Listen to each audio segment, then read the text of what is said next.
Hey guys, welcome to Kids Talk. I'm your host, Kaylin Stotler, and today I'm here with Grace Weber.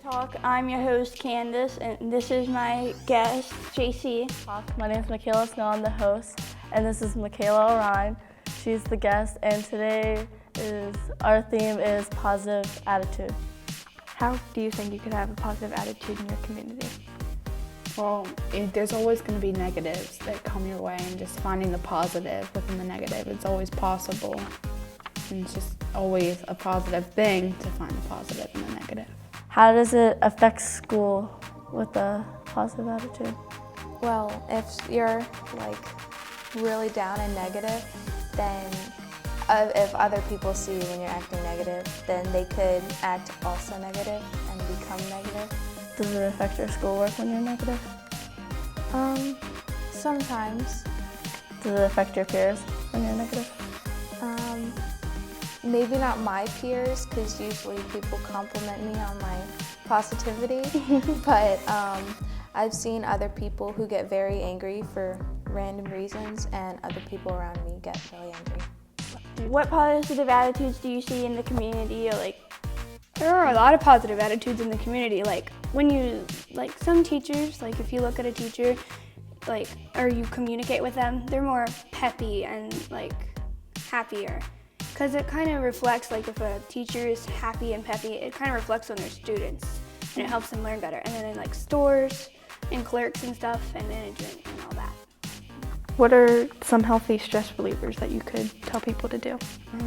Doing what you love, what you enjoy. It's always, you're always happy when you do things that you love. Being around friends or... Yeah. Have you any good stories?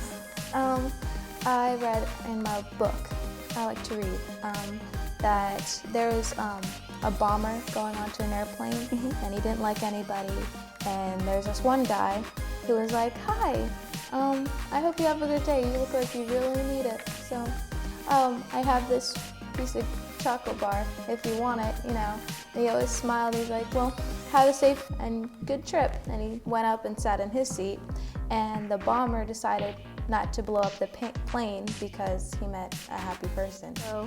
When you talk to your friends, when you have a negative attitude, does it make you feel better? It does. So just letting it out is always a good thing. So, And when tell us a time when you were positive, but other people were negative to you. Sometimes, some of my friends are always negative, so I have to compromise. Not all of it, and I'll be positive sometimes, and they'll be, "Why are you always so happy? Why are you so positive? Why?" And they'll, use foul language at me while I'm positive, but I just ignore it and still try to be happy, because if you keep being happy, then they might, become happy or become positive. So how does, your peers, how does it, if your peers are negative, how does it affect you? Or if they're positive, how does it affect you? Well, it doesn't really affect me because I'm more staying to myself, but it can affect more people in a different way, because if a lot of their peers are negative, they're going to be more negative. And if they're positive, they're going to turn more positive.